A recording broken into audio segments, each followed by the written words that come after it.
Thelema, Coast to Coast, Show 37, December 10th, 2006.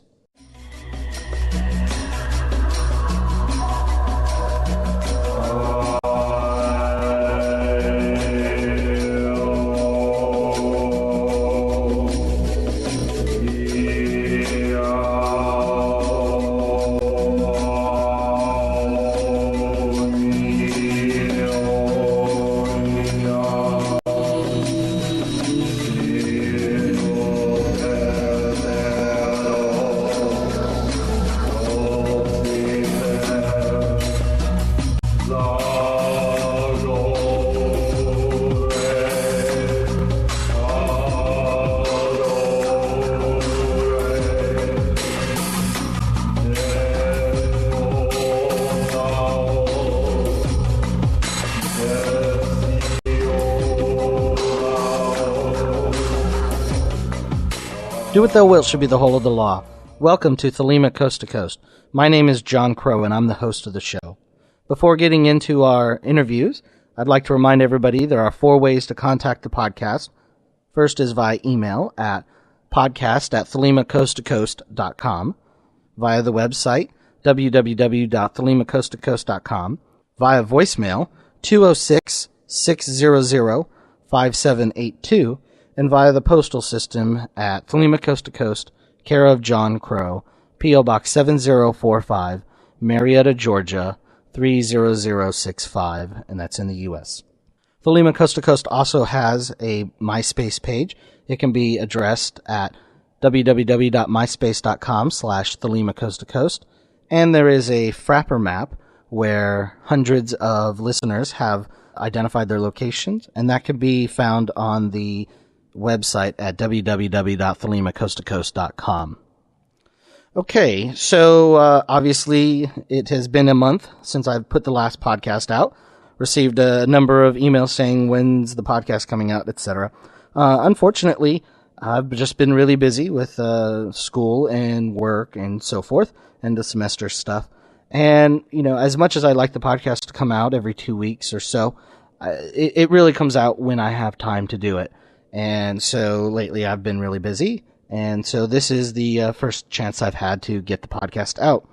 I hope to have one out just after Christmas, the last one for the 2006 year, and then moving into 2007, maybe doing them every other week or so, probably again until the last few weeks of the semester next spring, but we'll see how it goes, and it'll come out as soon as I have the material and the time to put it together. Okay, in the last show, number 36, as one listener said, I was whining about getting voicemails, and sure enough, I got a whole bunch of voicemails, so thank you all very much. It was great to receive them. So today's feedback, all of it, is going to be in voicemail. So the first one is from Tony, and here's what he has to say. Hi, John. This is Tony. I live in Alameda, California. I'm a pagan and a business owner, and I really enjoy listening to your podcast. I want to thank you very much for providing it out there. I've learned a tremendous amount listening to it. I know that you lost your voicemail number, and that is something that has to be pointed out, that each of us has an impact. I've been meaning to leave you a voicemail, and I haven't done it, and because of that, in the last 90 days, nobody else has left you a voicemail. You've lost your voicemail number, and I'm sorry that that has happened, because I feel like my not leaving you a voicemail has caused this to happen, so I wanted to apologize for that.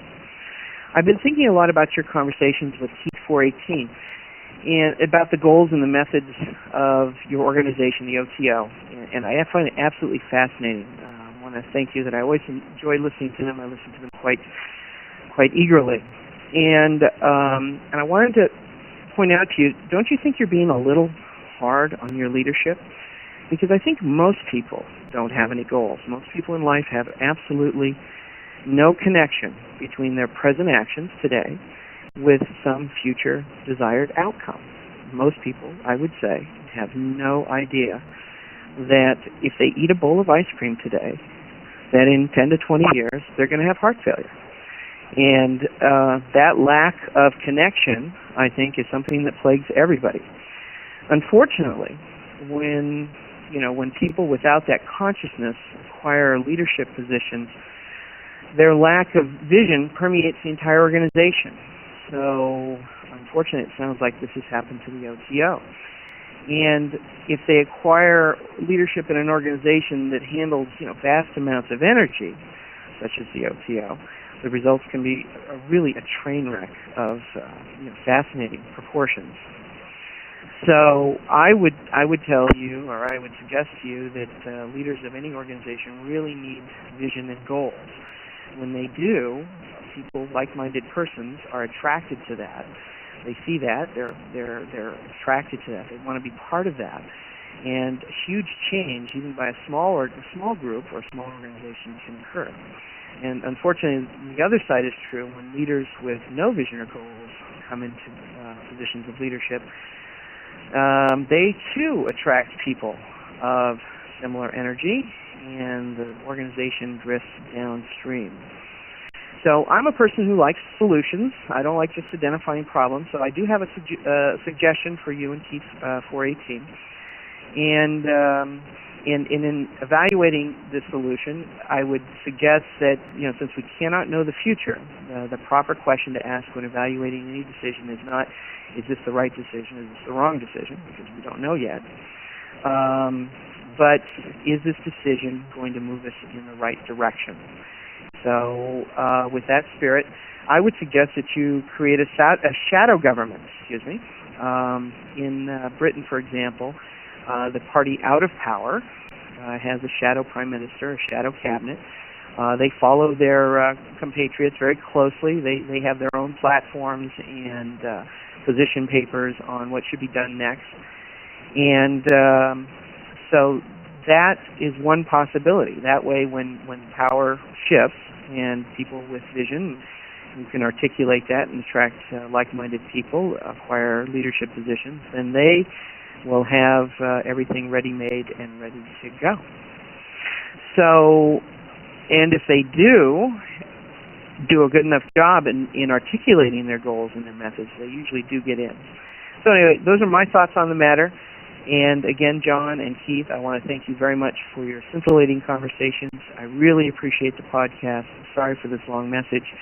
And 93. Thanks for the comment, Tony. And I understand it being long and everything, but you had a lot to say, and that's great. I would disagree in that you say that in general people don't have goals. I think that's correct for lots of people in their personal lives. But I don't think that's really correct for organizations, or at least it hasn't been in my experience. So when you have leaders who are in charge of an organization, they really need to have kind of a direction for the organization, and especially if it's a nonprofit, because then it's obviously not about making money. It's going to have to be doing something, and who knows what the leaders of the OTO actually see it as. So the other thing is, in general, organizations don't claim to have initiations that cause people to be better. They don't use grand poobah type titles. So when the leaders use those kind of titles and they claim to have all of these initiatory achievements and processes going on, you'd think they could actually do more. And so that's why I think comparing them to just the average person or the average organization really is not apt, because the average person or organization doesn't claim to have these series of initiations, or they don't call themselves, grand this or illustrious that. So you would think, with a group that has both initiations and of those illustrious titles, that they would have something to show for it, but unfortunately they don't.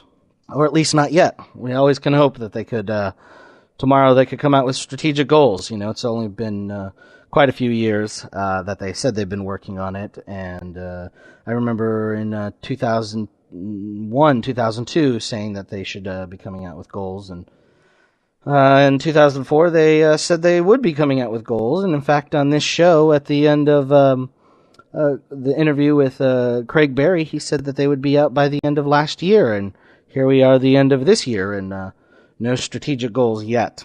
But I guess they're busy. Anyway, as for your suggestion about the shadow government, That really doesn't strike me as appropriate for the OTO. That might work well for some kind of democratically elected system or some kind of party system. But for an organization that supposedly the initiations and the magical praxis are what elevate people in their work, that seems to me to be more of what the basis of the government should be about in an organization like the OTO.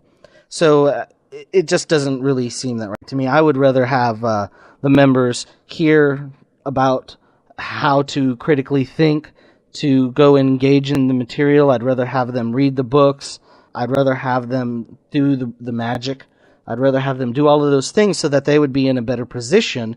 So as they move into leadership roles within the organization, they can use those skills that they've gained from actually engaging in the material to help lead the order. Perhaps I'm too much of an optimist, but that's what I think would ultimately solve a lot of these problems. The next one is from Sor Isabel. 93, John.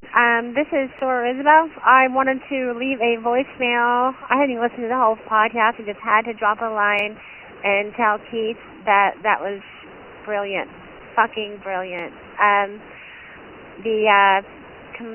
The discussion you guys had on the real world versus the fantasy world and equality and stuff like that. Totally on with you on that. And this is very incoherent because I'm driving. But anyway, I just wanted to let you know that I really appreciate it. Keep up the great work. Love is the law of underworld. Thank you for your comment. The comment from Keith about the real world and fantasy world and all of that. We see it a lot. A lot of people go into Magick and thinking that, it's like some fantasy Dungeons and Dragons or SCA or something like that, where you can go and role play, but then you have to go back to your real life. If you're actually doing Magick, it gets integrated into your real life, so there shouldn't be any separation. So thanks for that comment. The next, I don't have a name from the caller on this one, and the caller is calling about show number 35, talking about transgression. John, hi. First off, forgive me, I just listened to 35. I'm playing catch up. As of today, you released number 36. But this is in response to number 35. I wrote you an email, however, I understand that you want some more phone messages, so here you go. I'm reading my email to you on the phone. John, just listened to 35, enjoyed it as usual. Regarding transgression, ideology, culture versus cult, etc., I feel you and Keith are pretty dead on. However, what I really want to know is, what came first, the ignorant chicken or the magic egg? And how can we ensure that whatever hatches from that magic egg don't turn into another ignorant chicken? We are ignorant when we start the path, which is fine because we learn what we need to and carry on step by step.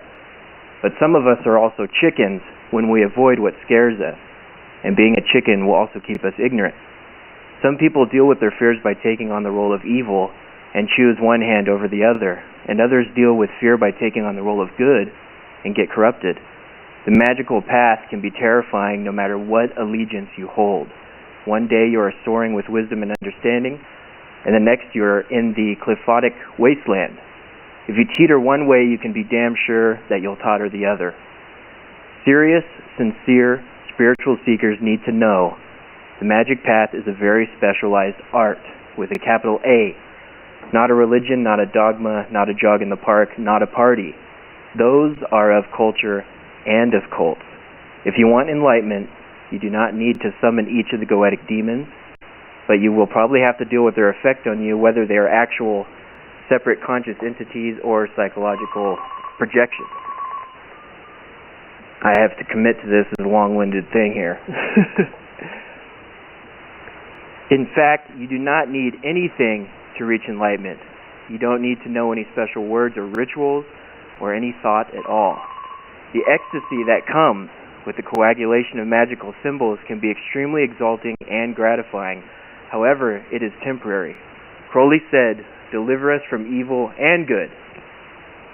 So you're an evil Satanist who hates Christianity and you want to be a vampire in an Anne Rice novel, fine. So you're a computer hacker D&D player who wants to hack the mind of God, fine.